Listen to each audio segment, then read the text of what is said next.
नमस्ते दोस्तों, मैं विजय ठक्कर और आप सबका स्वागत करता हूं हमारे एक नए वीकली एनालिसिस वाले वीडियो में।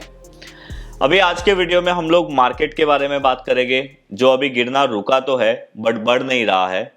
और आज के वीडियो में हम लोग एक ऐसा स्टॉक है उसके बारे में बात करने वाले हैं जो ऑलमोस्ट अपने हाई से अभी तक 40% करेक्ट हो गया है। और वो स्टॉक का नाम है कल्याण ज्वेलर्स। और बहुत सारे लोगों का हमें लास्ट वीक में ये मैसेज आया कि सर आपको कल्याण ज्वेलर्स में क्या लग रहा है, जोमेटो में क्या लग रहा है। तो एक बार मैं आप लोगों को उसके ऊपर भी अपना व्यू दे दूंगा कि अभी वो स्टॉक में क्या बनता है और क्या करना चाहिए।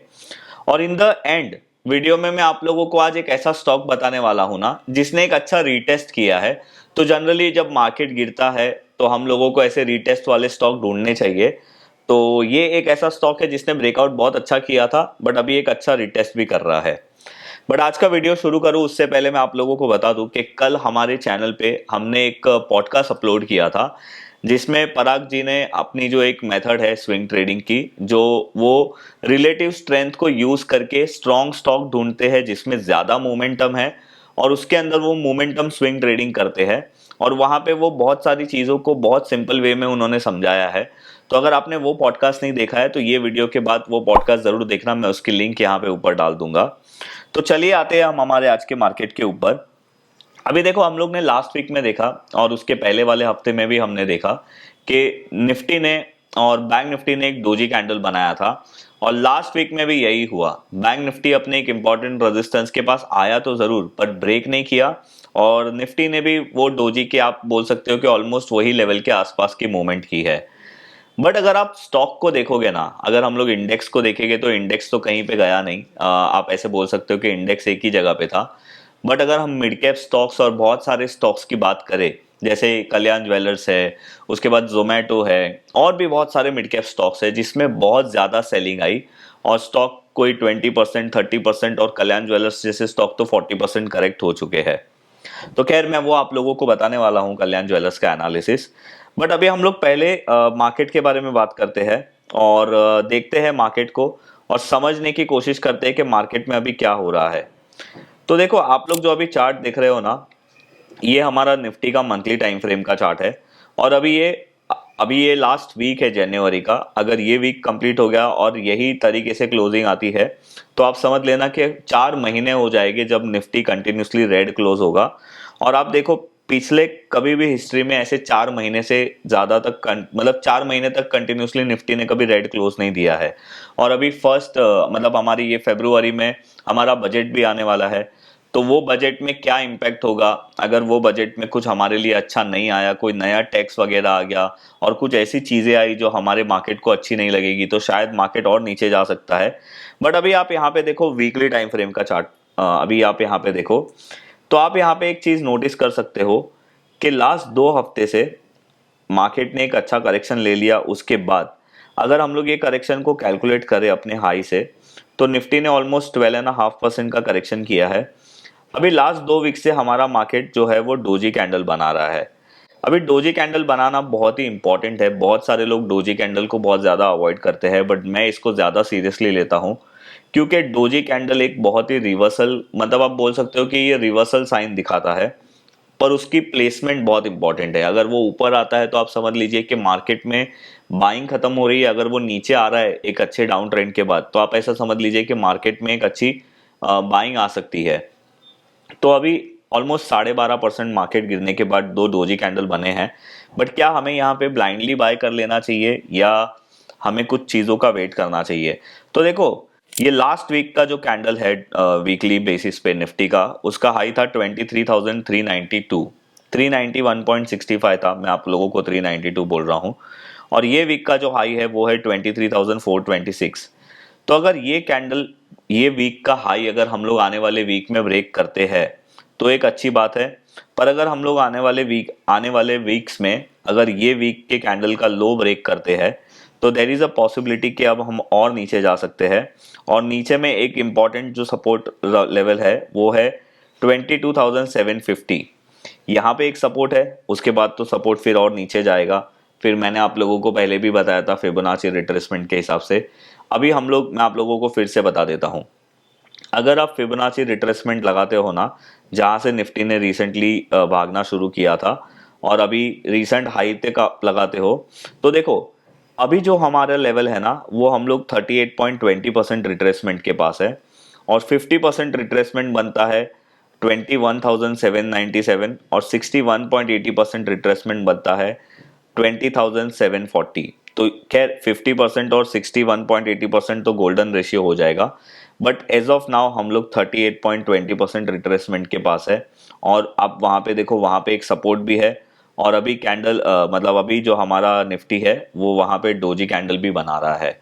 बट इसका कंफर्मेशन हमको तब होगा जब हम लोगों को यहाँ से एक अच्छा बुलिश कैंडल से अगर ये लेवल पे ब्रेकआउट होता है, तो हम लोगों को एक, आप बोल सकते हो कि ये जो डोजी कैंडल है उसका हम लोगों को कंफर्मेशन मिलेगा। तो ये बात है निफ्टी की। निफ्टी में इंपॉर्टेंट रेजिस्टेंस, इंपॉर्टेंट सपोर्ट मैंने आप लोगों को बता दिया।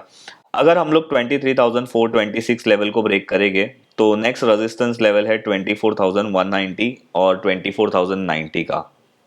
तो ये निफ्टी का है। और अगर हम बैंक निफ्टी का एनालिसिस करें तो देखो बैंक निफ्टी में एक चीज़ बहुत क्लियर है कि एक टाइम ऐसा था जब बैंक निफ्टी स्ट्रांग था, निफ्टी थोड़ा सा वीक था। बट अभी ऐसा लग रहा है कि बैंक निफ्टी ज़्यादा वीक है और निफ्टी थोड़ा सा ठीक है। अब आप यहाँ पे देखो कि बैंक निफ्टी में पिछले कई महीनों से एक कंसोलिडेशन हो रहा था। रिसेंटली बैंक निफ्टी ने यही महीने में अपने कंसोलिडेशन का लो ब्रेक कर दिया और अगर आप वीकली टाइम फ्रेम में देखोगे तो उसका जो ब्रेकडाउन है वो बहुत ही बेरिश कैंडल से हुआ था और ये वीक में हमने वो रेजिस्टेंस लेवल को ब्रेक करने की कोशिश की पर हम कर नहीं पाए। तो बैंक निफ्टी में इंपॉर्टेंट रेजिस्टेंस लेवल है 49,659 का। अगर इसके ऊपर हम जाते हैं तो हम 51,000 तक आ सकते हैं। और रीसेंट जो स्विंग लो बैंक निफ्टी का है 47,898, अगर हम ये ब्रेक करते हैं तो हम 46,360 लेवल तक भी जा सकते हैं नीचे में। तो देखो अभी निफ्टी और बैंक निफ्टी का एनालिसिस करके मुझे एक चीज़ समझ में आ रहा है कि मार्केट अभी बहुत इंपॉर्टेंट सपोर्ट लेवल के पास है। बट यहाँ से हम लोगों को चाहिए मार्केट में एक अच्छा ग्रीन कैंडल या फिर आप बोल सकते हो कि एक अच्छा रिवर्सल चाहिए।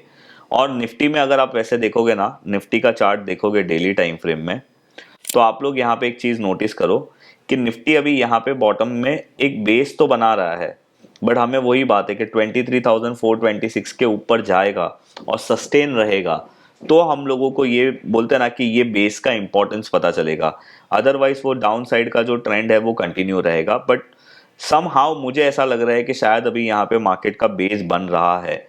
बट अगेन बेस का बनना और बेस का कंफर्मेशन आना वो दो अलग चीज होती है। अभी चलो हम लोग सेक्टर्स की बात कर लेते हैं।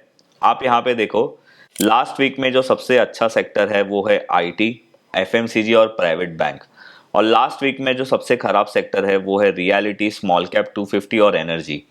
और मैं आप लोगों को एक बात बता दूं, मैंने कल ही हमारे चैनल पे एक लाइव सेशन किया था जिसमें मेरा ये था, वो टॉपिक ये था कि मार्केट आउटलुक 2025।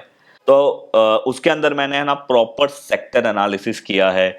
मार्केट आने वाले टाइम में कौन से लेवल तक जा सकता है, अगर कौन से लेवल पे आया वहां पे हम लोगों को ध्यान देना चाहिए, उसमें हमने पूरा सेक्टर एनालिसिस किया था, पूरे इंडेक्स का प्रॉपर एनालिसिस किया था। और उसमें दो सेक्टर मुझे अच्छे लगे थे। मेरा एक कॉन्सेप्ट है फ्रेश, स्ट्रॉन्ग और स्ट्रॉन्ग टू वीक। तो उसके हिसाब से जो फ्रेश सेक्टर था ना वो था आईटी सेक्टर। और आप यहाँ पे देखो आईटी सेक्टर भी यहाँ पे भी लास्ट वीक में आउट परफॉर्मर था। और जो लो रिस्क सेक्टर था वो था एफएमसीजी। और आप यहाँ पे देख सकते हो कि लास्ट वीक एफएमसीजी सेक्टर और आईटी सेक्टर ही ज्यादा परफॉर्मेंस, मतलब कंपेयर टू अदर वो ज्यादा बेटर थे।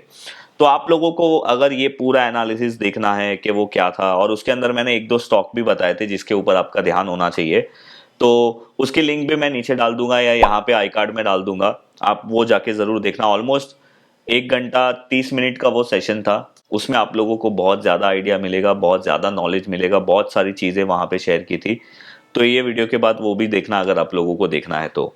अभी देखो लास्ट वीक में जो एफआईएस है ना, उनकी भी सेलिंग ज़्यादा कंटिन्यू थी। मतलब उन्होंने एक तरीके से आप बोल सकते हो कि सेलिंग अपनी कंटिन्यू रखी है अभी भी।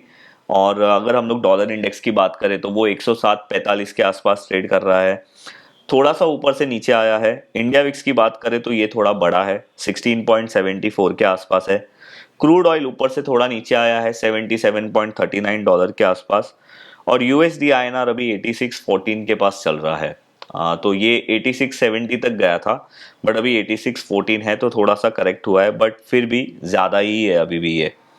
चलो अभी आज के वीडियो में हम लोग जो मेन जो स्टॉक्स है उसके बारे में बात करते हैं, जो है कल्याण ज्वेलर्स और जोमेटो।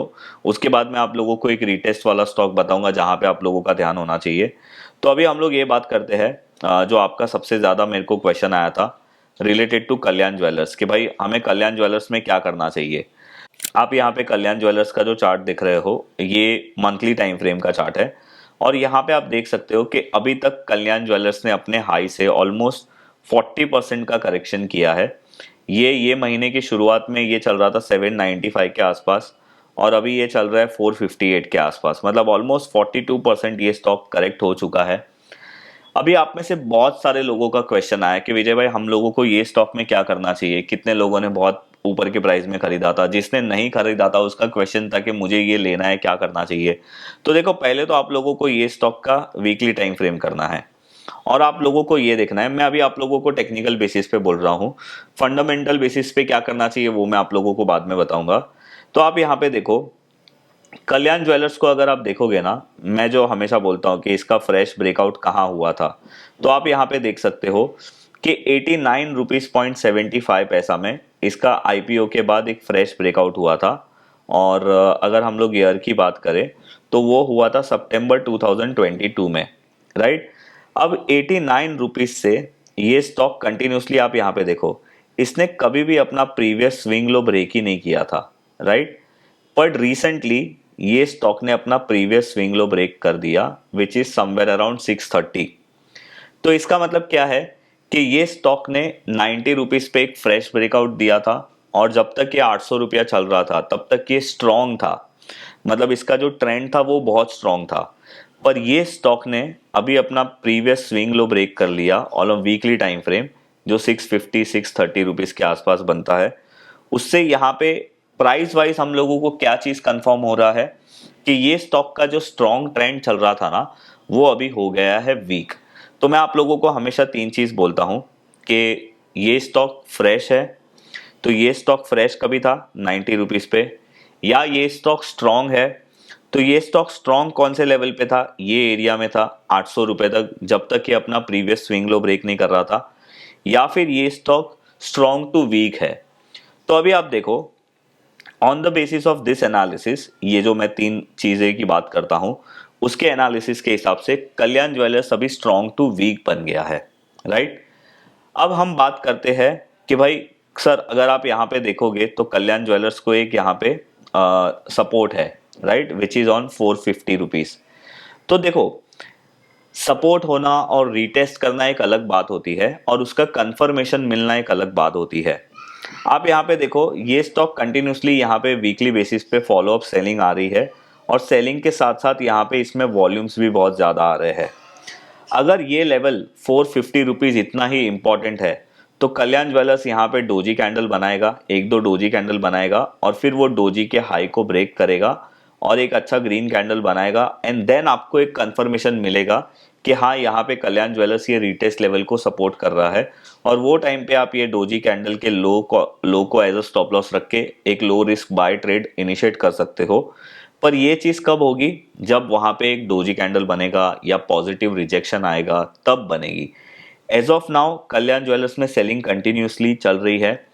और अगर मैं फंडामेंटल बेसिस की बात करूं तो देखो कल्याण ज्वेलर्स एक ऐसा स्टॉक है ना जो पिछले मेरे ख्याल से 2-3 साल से सारे ज्वेलरी स्टॉक्स में अब तक सबसे हाई परफॉर्म कर रहा है, और अब तक सबसे अच्छा हाई ग्रोथ स्टॉक है।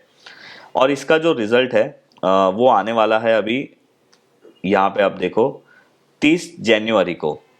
तो अगर ये 30 जनवरी को इसका जो क्वार्टरली रिजल्ट है वो आया, और वहां पे भी उसके क्वार्टरली रिजल्ट पे सारी चीजें अच्छी हुई, जैसे इन्होंने गाइडेंस दिया था वो गाइडेंस पे अभी भी ये लोग रहे, और रिजल्ट अच्छे आए, सेल्स ग्रोथ अच्छा आया, प्रॉफिट ग्रोथ अच्छा आया, तो ये स्टॉक में थोड़ी बहुत वापस से बाइंग आ सकती है। और जो कल्याण ज्वेलर्स में र्यूमर्स आई थी कि भाई इसके प्रमोटर को कुछ हो गया है क्या, इसके कंपनी में इनकम टैक्स की रेट पड़ी है, या ऐसा भी बोला गया था कि कुछ म्यूचुअल फंड ये स्टॉक को ऊपर प्राइस कर रहे हैं, वही सारी न्यूज़ों के वजह से ये स्टॉक इतना 40% गिरा है। तो मैंने आप लोगों को सारी तरीके से, मतलब मेरा टेक्निकल व्यू क्या है कल्याण ज्वेलर्स में और मेरा फंडामेंटल व्यू क्या है। फंडामेंटल व्यू तो बहुत सिंपल है कि इसका 30 तारीख को रिजल्ट आने दो, रिजल्ट कैसा आता है, और मेरे ख्याल से 31 को या 1 को इसका कॉन कॉल भी रहेगा, तो उसमें अपनी जो इसकी जो मैनेजमेंट है वो क्या बोल रही है वो ज़्यादा इंपॉर्टेंट है, उसके बाद ही हम लोगों को फंडामेंटली पता चलेगा। बट टेक्निकली ये स्टॉक स्ट्रॉन्ग टू वीक हो गया है, क्योंकि अगर आप वीकली टाइम फ्रेम पे देखोगे तो इसने अपना जो अपसाइड का जो एक स्ट्रॉन्ग मोमेंटम था उसको ब्रेक कर दिया है। अब बात करते हैं जोमैटो की। अब जोमैटो में भी मैं आप लोगों को सेम क्वेश्चन पूछूंगा, ये स्टॉक का फ्रेश ब्रेकआउट कभी हुआ था? तो आप यहाँ पे देखो, ये स्टॉक का फ्रेश ब्रेकआउट हुआ था 169 रुपीज से 150 रुपीज के आसपास। उसके बाद ये स्टॉक भी कंटिन्यूसली वीकली बेसिस पे अच्छा चल रहा था। इसने भी रिसेंटली अपने वीकली स्विंग लो को ब्रेक कर दिया। तो अगर जोमेटो में आप लोगों को बाय करना है तो अगेन अगर ये 169 से 150 रुपीज के पास आता है, जो इसका प्रीवियस ब्रेकआउट एरिया था, जो फ्रेश ब्रेकआउट एरिया था, वहां पे अगर आता है और वहां पे आप लोगों को कुछ पॉजिटिव रिजेक्शन या डोजी कैंडल का कंफर्मेशन मिलता है तो आप लोग यहाँ पे कुछ इनिशिएट कर सकते हो। अदरवाइज आप लोगों को यहाँ पे फॉलिंग नाइफ में, मतलब बोलते हैं ना कि गिरते हुए स्टॉक को पकड़ने की जरूरत नहीं है। तो ये दोनों स्टॉक का मैंने आप लोगों को बता दिया जिसका सबसे ज्यादा क्वेश्चन मुझे अभी तक आया था। और आज के वीडियो में हमारा जो एक स्टॉक है जिसके बारे में मुझे आप लोगों को बोलना था, जो आज का एक ऐसा रिटेस्ट स्टॉक है जो मुझे ऐसा लग रहा है कि जिसके ऊपर आप लोगों का ध्यान होना चाहिए, और वो स्टॉक का नाम है बीबीटीसी। अभी देखो यहाँ पे बीबीटीसी में, अभी आप लोग जो बीबीटीसी का चार्ट देख रहे हो ये मंथली टाइम फ्रेम का देख रहे हो, और मैं आप लोगों को जो डोजी कैंडल की बात कर रहा था ना वो यहाँ पे मैं एक्सप्लेन भी कर दूंगा आप लोगों को कि उसका कंफर्मेशन मतलब क्या। तो देखो बीबीटीसी का मेजर रेजिस्टेंस था 2018 में, और वो था 2115 से लेके 2040 तक का। अब ये 2018 का ब्रेकआउट बीबीटीसी में अभी रिसेंटली हुआ था जुलाई 2024 में, और आप अभी यहाँ पे देखो ब्रेकआउट होने के बाद ये स्टॉक ऑलमोस्ट 3000 रुपीज तक ऊपर गया था, 2900 से 3000 तक। बट ये स्टॉक में लास्ट 3 महीने में मार्केट में भी करेक्शन हुआ और ये स्टॉक में भी करेक्शन हुआ। ये स्टॉक वापस से अपने ब्रेकआउट एरिया के पास आया है। जैसे मैंने अभी आप लोगों को एग्जांपल बताया था ना जोमेटो में, अगर वो ब्रेकआउट के पास आके डोजी कैंडल वगैरह बनाता है तो आप लोग देख सकते हो उसके कंफर्मेशन में, वैसा ही देखो बीबीटीसी में भी हो रहा है। अब बीबीटीसी अपने ब्रेकआउट लेवल के पास आके यहाँ पे एक डोजी कैंडल बना रहा है, और डोजी कैंडल का अभी तक का जो हाई है वो है 2345। तो देखो आने वाले टाइम में अगर बीबीटीसी 2345 लेवल को ब्रेक करता है तो मेरे पास एक स्टॉप लॉस रखने के लिए यही डोजी कैंडल का लो है विच इज 1928। तो मैं ये लेवल को स्टॉप लॉस रख के मैं बीबीटीसी में एंट्री कर सकता हूँ, और जो मेरा अपसाइड टारगेट है वो कैलकुलेट करने के लिए मुझे इसकी जो बीबीटीसी की रेंज है वो रेंज को निकाल के ब्रेकआउट के बाद ऐड करनी है। तो मुझे यहाँ पे दिखेगा कि भाई मेरा जो अपसाइड पॉसिबिलिटी टारगेट है वो आ रहा है समवेयर अराउंड 3700। और एक जो स्ट्रॉन्ग स्टॉक है वो मैंने आप लोगों को लास्ट वीडियो में भी बताया था, एलटीटीएस। आप देखो लास्ट वीक में भी वो स्ट्रॉन्ग ही था, बट इसमें अभी तक ब्रेकआउट नहीं हुआ है। और जिस तरीके से आईटी सेक्टर आउट परफॉर्म कर रहा है, अगर वो करेगा तो एलटीटीएस भी परफॉर्म कर सकता है। तो बस ये था हमारा आज का ये वीडियो। आई विश अगर आप लोगों को वीडियो पसंद आया तो आप हमारे वीडियो को लाइक और शेयर ज़रूर करिए। और हाँ, जो मैंने एक लाइव सेशन लिया था कल, अगर वो आप लोगों को देखना है तो उसकी लिंक मैं नीचे डिस्क्रिप्शन में डाल दूंगा, आप वो लाइव सेशन जाके देख सकते हो। वहाँ पे मैंने डिटेल मार्केट एनालिसिस किया है, सेक्टर एनालिसिस किया है, क्यों हमने आईटी सेक्टर को सिलेक्ट किया, क्यों एफएमसीजी को मैं लो रिस्क बाय बोल रहा हूँ, क्यों बाकी सारे सेक्टर्स को मैं ना बोल रहा हूँ, उसका पूरा डिटेल एनालिसिस वहाँ पे था। मार्केट और कहाँ तक नीचे जा सकता है, क्या हो सकता है, वो सारी चीज़ें डिस्कस की है। इवन एक दो स्टॉक के बारे में भी हमने डिस्कस किया है। और हमारे चैनल पे जो कल पॉडकास्ट आया था वो पॉडकास्ट अगर आप लोगों को देखना है तो उसकी लिंक भी मैं यहाँ पे डाल दूंगा। तो बस अगर आप हमारे चैनल पे नए हो तो हमारे चैनल को सब्सक्राइब जरूर करिए, और जब मार्केट का एक स्ट्रॉन्ग मोमेंटम स्टार्ट होगा तभी आप अच्छा पैसा कमा सकते हो, स्विंग ट्रेडिंग में भी और शॉर्ट टर्म ट्रेडिंग में भी। अगर मार्केट का मोमेंटम ही ब्रॉडर मार्केट का खराब है तो ना आप फंडामेंटली पैसा कमा पाओगे, ना मतलब फंडामेंटली कितने भी अच्छे स्टॉक हो वो चलेंगे नहीं, कोई भी मेथड नहीं चलेगी। तो आप ऐसा मत सोचो कि भाई अभी मार्केट खराब है मेरी मेथड नहीं चलती है, मैं अपनी मेथड को चेंज कर देता हूँ। आप चेंज करोगे वो मेथड 3-4 महीना चलेगी, फिर वापस से वो मेथड जब मार्केट खराब होगा तो नहीं चलेगी, फिर आप वापस चेंज करोगे। इसीलिए आप एक ही मेथड में एक्सपर्ट बनो, मैं आप लोगों को यही सजेस्ट करूंगा, मेरा एक्सपीरियंस है इसलिए आप लोगों को बोल रहा हूँ। तो बस ये था हमारा आज का ये वीडियो। अगर पसंद आ रहा है तो लाइक शेयर सब्सक्राइब जरूर करिए। मैं मिलूंगा आप लोगों को ऐसे ही कोई नेक्स्ट वीडियो में। और आज 26 जनवरी है, तो आप सब लोगों को हैप्पी रिपब्लिक डे विश करता हूं कि आप लोगों का आने वाला साल अच्छा जाए। चलो मैं मिलता हूं आप लोगों को ऐसे ही कोई नेक्स्ट वीडियो में, तब तक के लिए बाय बाय।